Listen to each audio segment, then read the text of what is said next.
시청자 여러분 안녕하십니까. 5월 31일 5월 마지막 날 시사정담 시작하겠습니다.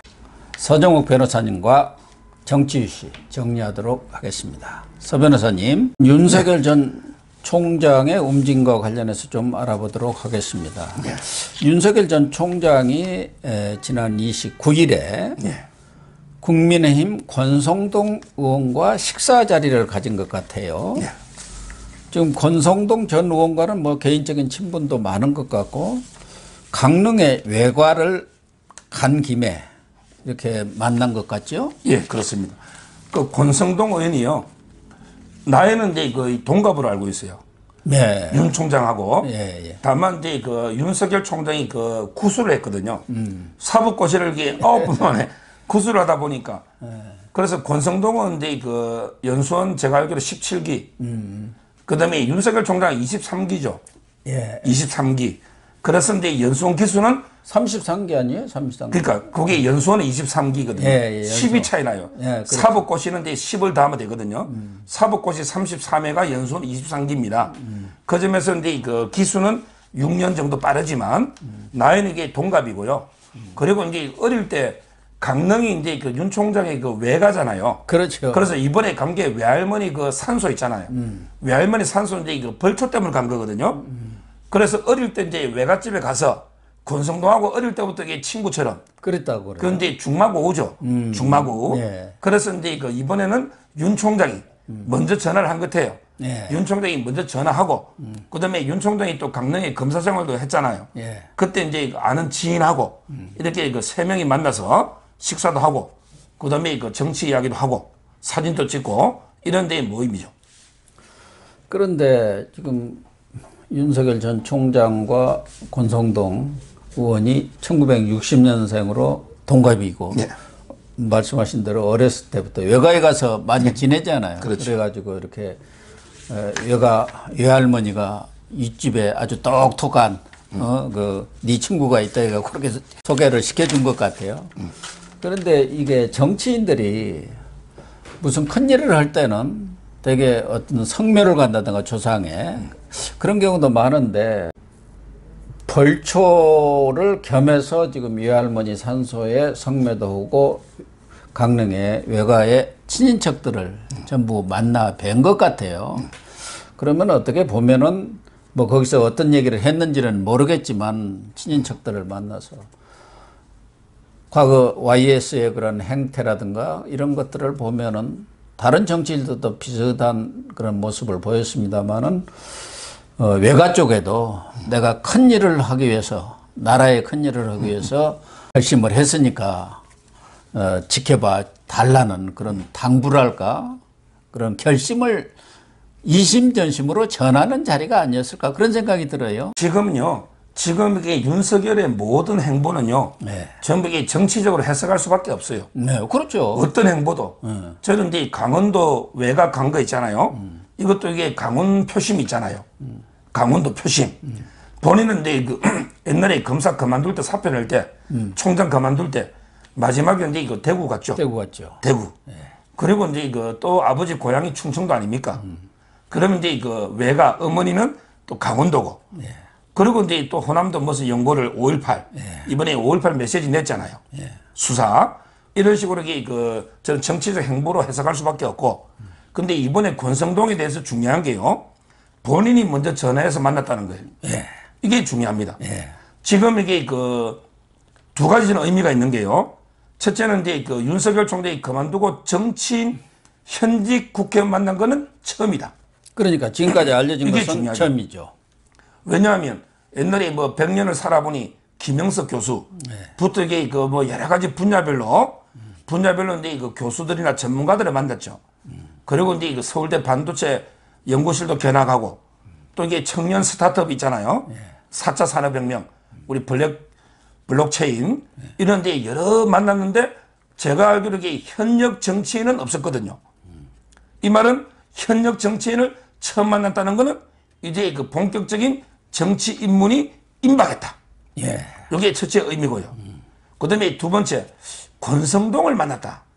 이거는 저는 상당히 의미 있다 봐요. 왜 그러냐면 이게 내가 정치를 하는데 국민의힘에 갈 수도 있다.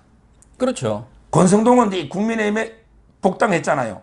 그리고 이제 원내대표가 떨어졌죠. 예. 근데 권성동을 만났다는 거는 나는 이게 제3지대 독자 노선보다는 국민의힘에 합당한다. 예.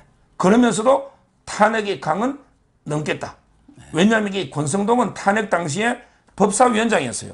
예.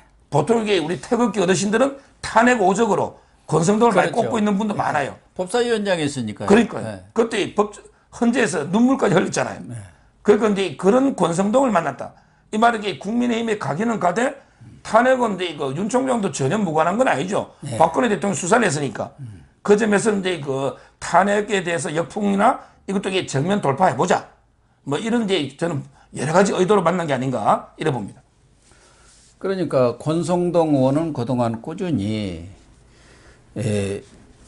윤석열 전 총장의 국민의힘 입당이 필요하다는 주장을 또 해왔고 정치를 하는 데 있어서는 독자적인 정당 만드는 것도 쉽지도 않으려니와 지난 재보선 과정에서도 봤지만 그 조직의 힘이라는 게 무서운 것이다. 그렇기 때문에 그런 조직의 힘이 뒷받침되지 않고는 정말 대권에서 승리가 어렵다. 이런 주장을 끊임없이 해온 사람이고 그런 내용에 대해서도 윤석열 총장도 충분히 사전에 인지를 하고 있었을 거 아닙니까? 정치인을 하려는 사람이 정치인 누구를 만났다는 그 자체가 의미가 있는 거란 말이야. 그 사람의 생각이라든가 일치가 될 때 만나는 거 아니겠습니까? 전혀 다른 사람이면 안 만난단 말이에요. 그런 점에서 우리 서 변호사님이 말씀하신 대로 권성동 의원을 만났다는 것은 경우에 따라서는 국민의힘 입당이 그게 뭐 빠르냐 느리냐의 문제이지만 입당을 염두에 두고 있다. 그렇게 봐야 할 것 같아요. 그럼요. 이번에 이제 그 같이 있던 지인이요. 지인에게 물어봤잖아요. 대선 출마 하시느냐. 예. 물어봤더니 이게 고개를 끄덕이면서 부인하지 않았다. 예. 이 말은 이제 그 대선 출마는 뭐 기정사실화시킨 거고요. 그리고 이제 그 박사님 말씀처럼 조직의 힘은 이제 이번 그 서울시장 선거에서 이제 본인도 절실히 깨달은 거예요. 책임 당원만 이제 국민의힘이 32만입니다. 일반 당원까지 하면 이게 한 2, 300만 될 거예요.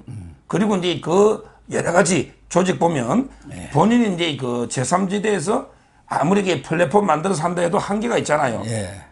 그때 만약에 뭐 당의 힘이 없이 중간에서 이게 그 제3지대에서 독자적으로 이게 행보했을 때 민주당의 비판과 그다음에 국민의힘의 비판 양쪽에서 전부 이게 비판의 십자포화가 막 쏟아질 거 아닙니까? 이걸 이게 누가 방어해 줍니까? 그게 쉽지는 않거든요. 그럼요. 그리고 이제 그 윤 총장이 정당 창당 과정의 비리를 수사를 2번 한 적이 있어요. 독자적으로 이게 정당 만드는 것도 쉽지 않다. 이것도 이게 깨닫고 있거든요. 그래서 저는 어떻게든 이게 그 반드시 입당하든지 나중에 어떻게든 단일화를 한다. 이렇게 보고 있고요.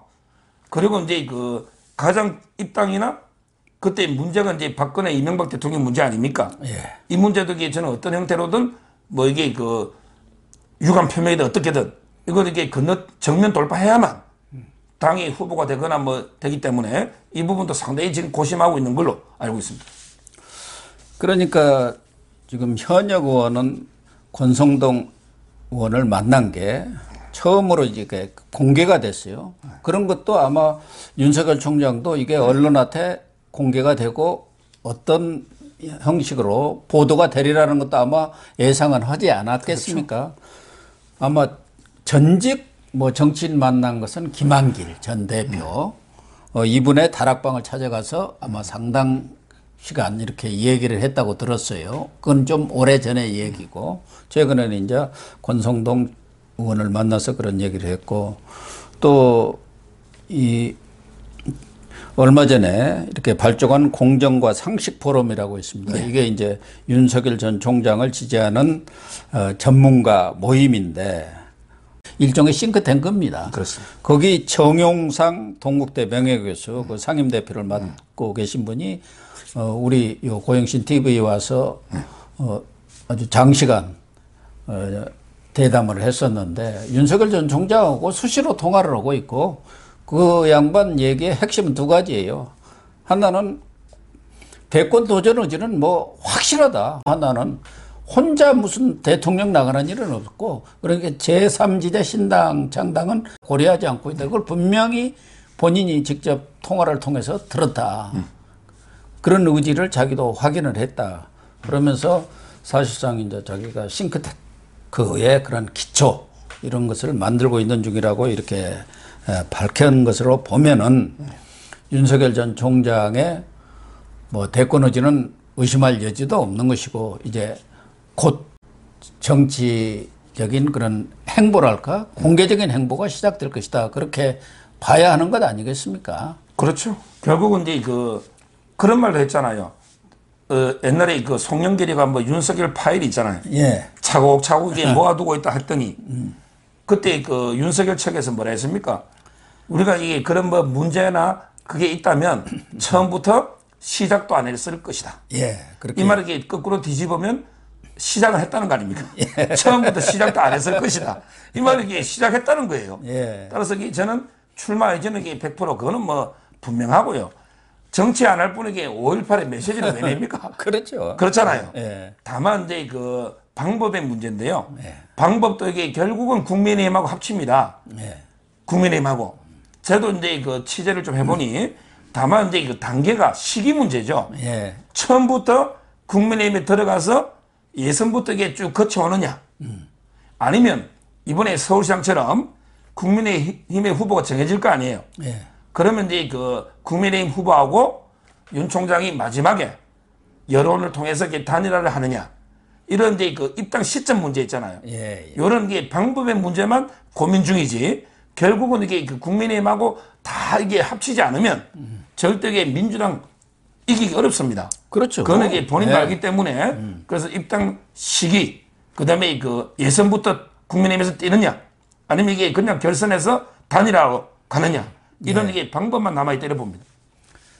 이제 그런 방법상의 문제는 아무래도 6월 11일 국민의힘 전당대회에서 새 대표가 선출이 되고 말하자면 당 지도부가 구성이 되면은 당 대표뿐만 아니라 또 김기현 원내대표가 있지 않습니까? 이분이야말로 또 노련한 정치인이니까 그런 분들과 뭐 이렇게 회동을 통해서 나름대로 판단을 하지 않겠습니까? 시기의 문제이지 아마 윤석열 총장도 이 야권 후보 단일화 이것은 국민의 지상명령이다 이런 인식을 갖고 있는 것 같아요. 그렇죠. 저 개인적으로는 이제 이거 뭐 윤 총장이 빨리 이제 저는 국민의힘에서 기득권 버리고 밑바닥부터 이게 뛰가지고요. 독자적으로 이제 그 후보가 쟁취하는 이게 필요하다 보고요. 윤 총장도 이게 그 어떤 후보도 저는 배제하면 안 된다 봅니다. 뭐냐면 이게 그 어차피 대선은 이제 그 49대 51 싸움이에요. 예. 보수 진보 좌우파 이게 진영 총력전이잖아요. 그렇다면 이게 그 안철수든 홍준표든 누구든 독자적으로 이게 그 보수 후보가 나오면요 몇 프로만 깨묻어. 그럼 이게 문제되기 때문에 제가 윤 총장이라면 국민의힘에 들어가고 그다음에 그 안철수든 홍준표든 다 들어와. 다 들어왔을 때 우리 정정당당하게 원칙에 따라 승부 한번 해보자. 그리고 이제 누가 후보되면 같이 전폭적으로 밀어주는 이렇게 경선에 모든 보수 잠재적인 대권자를 다 참여해야만 그럼 이게 경선에 전 사람은 본선에 못 나가잖아요. 예. 이래 하면 이게 완전한 하나가 될 수 있거든요. 이런 이게 저는 기득권 버리고 밑바닥부터 이게 백의종군한다는 이런 이게 자세로 뭐 내가 이게 지지율이 뭐 이러니까 꽃가마를 태워서 뭐 옥립해줘 이런 게 아니고요. 저는 제대로 이게 그 정치 신인 촌연병답게 밑바닥부터 이게 좀 제대로 했으면 좋겠다 이런 생각이 들어요. 그러니까 권성동 의원 주장이 바로 그거 아닙니까? 국민의힘이 플랫폼이 되고 용광로가 되어야 그래야 그래서 이렇게 모든 주자들이 이 용광로 속에서 녹여내야만이 승리를 할 수 있다. 이런 주장을 해왔기 때문에 제가 볼 때는 윤석열 전 총장이 이 권성동 의원을 만났다는 것은 그러한 각오를 자기도 갖고 있다는 생각을 하지 않겠습니까? 당연히 홍준표, 안철수, 뭐 유승민, 원희룡 다 같이 뛰고 거기에서 강력한 후보를 만들어내고 그리고 승복을 할 때 그때 힘이 모아지는 거 아니겠어요? 예. 제가 근데 그 아주 그 의미 있는 이야기를 들었는데요. MB 그 최측근 있잖아요. 네. MB 최측근한테 제가 들은 이야기인데 만약에 윤석열이가 보수의 단일 후보가 되면 MB 어르신은 이게 찍겠습니까, 윤석열? 왜냐하면 이게 윤석열 때문에 교도소 17년 받았어요. 예. MB가. 근데 한치의 망설임도 없이 찍어야지. 예, 윤석열 이게 지지한다고. MB식의 실용주의입니다. 예. 문재인만 막을 수 있다면. 예. 이 말은 이게 좌파 정권의 연장만 막을 수 있다면 윤석열이 아니라 윤석열 한동훈이라도 찍어야지. 예. 그렇잖아요. 예. 단일 후보가 된다면 저는 이게 박근혜 대통령도 똑같은 마음이라 봅니다. 박근혜 대통령이나 이명박 대통령처럼 이게 나라를 사랑하는 이런 게 분이 없어요. 예. 그렇다면 이게 저는 문재인 정권의 좌파 정권의 그 재집권 이것만 이게 막을 수 있다면 뭐 윤석열 충분히 찍을 수 있고요. 그래서 저는 윤 총장도 이미 과거에 뭐 지나간 이야기지만 그렇지만 이게 좀 수사에 대해서 일말에 그 당시에 이기 뭐야 그 우리 기무사령관 있잖아요. 극단적인 선택하신 우리 장군 이재수 장군 이런 거 있잖아요. 수사 과정이 좀 이게 문제가 있었는 부분도 있거든요. 그때 인권법 지금 많이 바뀌었잖아요. 검찰 인권이. 따라서 이제 과거에 뭐 좀 강압적인 무리한 수사가 있었다면 유감을 표하고 앞으로 이게 좀 이명박 대통령, 박근혜 대통령 사면 너무 이게 안타깝다 이런 걸 공약으로 내세우면서 역사적인 대화해를 통해서 하나가 되는 저는 이게 윤 총장도 이런 전향적인 자세가 언제까지 이게 박근혜, 이명박 외면하고 갈 수는 없거든요. 이걸 이게 풀어야 된다. 결자이지 이래 봅니다. 아마 윤석열 전 총장은 김정인 전 비대위원장하고 회동은 원래 4월 10일인가 통화를 했다는 거 아니겠습니까? 그래서 회동은 성사되지는 못했지만 지금도 마쿠에서는 좀 소통은 계속하고 있는 것 같아요. 제가 듣기로는 윤석열 전 총장이 가장 신뢰하는 분이 서울대 법대 석사 논문을 지도한 송상현 교수라고 그래요.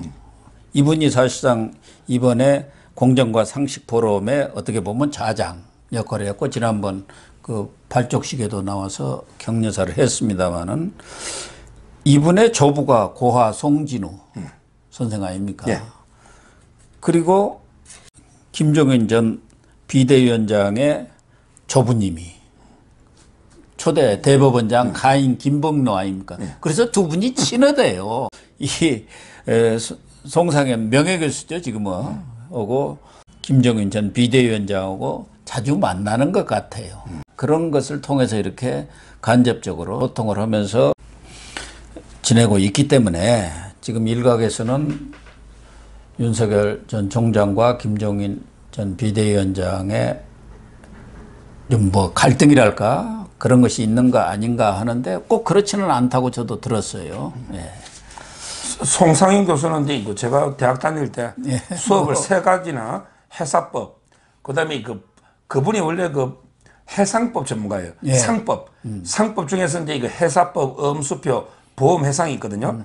제가 이제 그 해상법도 수업 듣고 해사법도 수업 듣고 예. 수업을 이렇게 많이 들었는데 이분은 이제 그 고등고시, 사법고시, 행정고시를 다 양과 합격한 이런 분은 이게 서울대 교수 중에서도 드물거든요. 예. 거의 없죠. 그래서 이제 그 해양법의 또 전문가니까 국제 그 ICC 예. 거기에 그 재판관도 하고 소장까지 했습니다. 소장까지. 예. 국제 형사재판소인가요? 예, ICC입니다. 예. ICJ가 아니고. 예. 그래서 이제 그 워낙 세계적인 학자고요. 아마 윤석열 총장의 그 석사학위 논문이 아마 상법 쪽인가 봐요. 예. 그러니까 이제 논문을 지도를 한 거고 이번에 그 모임 자장이고 제가 알기로 그 아버님이 송진우 양자로 저는 알고 있었는데 하여튼 송진우의 고아 송진우의 그 자손인 거는 분명하고요. 예. 뭐 그 점에서 이제 그 아주 저희 법대에서는 상당히 존경받는 우리나라의 이런 학자입니다. 이번에 그 PNR 여론조사 보면은 윤석열 전 총장과 이제 대권 주자들 여론조사를 했는데 그동안은 다소 윤석열 전 총장이 오랫동안 이렇게 집거를 하면서 정체 상태를 보이는 것 아니냐 지지율이 그랬는데 지금 조사를 보면은 또 그렇지도 않은 것 같아요. 예, 제가 윤석열이 역시 살아있네 이런 그럼요. 말이 나올 정도예요. 저도 이제 여론조사 보면요, 뭐 엎치락 뒤치락한 게 있지만 네. 아마 이제 윤 총장이 앞선 게요, 훨씬 더 이게 많은 게 아닌가 이런 이제 그 생각이 들고요. 지금은 이제 그 아직은 국민들이 좀 이게 기대를 가지고 지켜봐 주는 것 같아요. 예. 일부에서는 이제 그좀 피로감을 호소하는 분도 있죠. 본인이 이게 너무 등판이 늦고 직접적인 메시지가 작잖아요. 간접적으로만 얘기하니까 이런 데 여론도 일부 있긴 하지만 그러게 좀 더 지켜봐야 된다. 좀 더 여러 가지의 그 물밑의 대권 플랜 콘텐츠를 이게 제대로 좀 뭐 공부 꼭 이게 뭐 속성 과외처럼 이런 지식을 섭다는 게 아니고요. 뭔가 이게 분야별로 자기 생각을 확고하게 정리하면서 좀 전문가를 만나서 의견도 듣는 이런 게 과정이거든요. 이 모든 걸 모으잖아, 분야별로. 그래서 저는 6월 말쯤에 되면 이게 그 윤석열 하나의 그 책이 자서전이 본인의 목소리가 하나 나오지 않을까. 이제까지는 이게 책들은 뭐 윤 총장하고 몇 년 만에 한 번 만나고 밥 먹고 쓰는 이런 책들이 많았잖아요. 그거보다는 이게 지금 분야별로 계속 공부하고 있죠. 요걸 이게 정리를 한단 말이에요. 그러면 이게 그 옛날에 안철수의 생각 같은 책 있잖아. 근데 안철수의 생각은 제가 다 읽어봤는데 안철수 생각이 없더라고. 그냥 이게 일반론적으로 신문 기사 쭉 그냥 정리한 거예요. 근데 이번에 윤석열의 생각은 진짜 본인의 생각을 좀 정리해서 제시하고 그러면 이게 거기에 대해서 치열하게 토론, 찬반이 붙는 이런 게 책이 하나 나와야 되고 나오지 않을까 이렇게 기대합니다.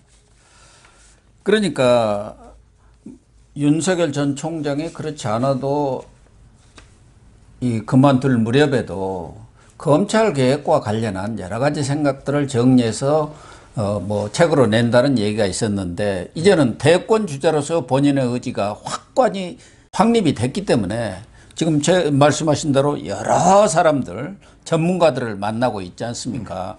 김영석 연세대 명예교수를 시작으로 해서 정승국 성가대 교수, 김성한 고려대 교수, 권순우 또 자영업 전문가, 서울대 반도체 연구소의 정덕균 석좌 교수, 그리고 얼마 전에는 또 IT, 블록체인이라든가 코딩 교육 분야 전문가들 2030 창업가들도 만났기 때문에 자기의 어떤 그런 정치적 비전이랄까 또 정책적 그런 아젠다들을 엮은 자서전 성격의 그런 책이 출판이 되고 그 출판을 계기로 해서 본격적인 대권 도전 그런 행보에 나서지 않겠나. 그게 이제 합리적인 수술 아니겠습니까? 그렇게 될 거고요.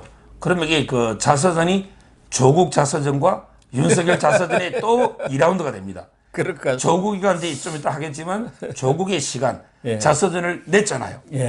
그럼 이게 좀 있으면 이게 윤석열 자서전이 나오면 과연 이게 2라운드가 좀 되지 않을까 생각이 들고요. 그리고 이제 그 하나 꼭 말하고 싶은 게 지금 좌파에서도요. 뭐 윤석열 아까 파일 제가 언급했지만 잠시 계속 차곡차곡 모아난다 하지만 근데 그 내용을 보니까 제가 뭐 새로운 게 없어요. 그러니까 전부 이게 과거에 뭐 윤우진 세무서장과 관련해서 소윤 대윤할 때 그 윤대진 문제, 그다음에 뭐 처가의 부인의 뭐 협찬 문제, 또는 이제 장모님 이런 처가 이런 문제거든요. 그래서 제가 방송에서 뭐라 했냐면 결국 이 윤석열 엑스파일은 재탕 3탕이고 결국은 제2의 생태탕이 된다. 탕자로 보면 오세훈도 이게 그 생태탕만 가지고 뭐 페르가모를 신었니 뭐 하얀 면바지를 입었니 이게 네거티브만 하다가 20% 대표했잖아. 이런 식으로 이게 윤 총장에 대해서도 선의 정책 경쟁을 하는 게 아니고 계속 이게 파일 어쩌고 저쩌고 하면서 재탕상탕 네거티브 하면 제2의 생태탕처럼 20% 이상 대표할 수 있다. 제가 이렇게 방송한 적이 있어요. 여론조사상에도 얼마 전에 갤럽에서 딱 한 번 윤석열과 이재명 그 지지율이 뒤집혔다 그런 보도가 나왔고 대부분은 윤석열 전 총장이 앞서 있는 것이 나왔었고 이번 그러니까 29일 PNR 조사에서도 윤석열 36 그리고 이재명 25.9 한 10% 차가 난다는 것은 오차 범위 내를 훨씬 벗어나 버렸다 오차를 그런 얘기고 또 양자 대결에서도 윤석열 50.6 이재명 38.1 여기는 뭐 더 차이가 벌어졌단 말이에요. 이런 것을 보면은 윤석열에 대한 국민적 지지는 여전히 탄탄하다. 그리고 윤석열 전 총장이 이제 본격적인 6월에 들어서 저는 뭐 정치 행보를 시작하려고 보는데 그렇게 되면은 오히려 더 지지율은 탄력을 받아서 40% 선을 훨씬 넘어가는 그런 지지율이 나오지 않겠나 그렇게 봅니다. 뭐 민심은 이제 그 항상 제가 말하지만 예. 민심은 이게 참 두렵습니다. 항상 이게 그 국민의 민심은 배를 띄우기도 하지만 예. 또 이렇게 배를 뒤집을 수도 있고요. 그래서 이제 그 변화무쌍하기 때문에 정치인들은요 항상 이게 긴장을 해야 돼요. 정치인들은 옛날에 그 도쿠가 이에야스가 그 대망에서 한 말인데 예. 도쿠가 이에야스 있잖아요. 네. 뭐냐면 이게 정치인은 항상 이게 물이 새는 배 있잖아. 네, 네. 물이 새는 배에 타고 있으면 얼마나 불안한 배가 침몰하는 거예요. 예, 예. 그다음에 그 불에 붙고 있는 집 있잖아요. 예. 불이 타는 집에 앉아 있으면 불이 다 탈 수 있잖아. 이런 각오로 항상 이 긴장과 최선을 다해야 된다. 이 말씀을 드리고 그리고 이제 무엇보다 중요한 게 초심입니다. 항상 본인이 이게 그 자꾸 이게 너무 욕심, 사심이 들어가서 온갖 이게 그 자기가 청약 이런 게 들어가면 이게 또 잘못될 수 있거든요.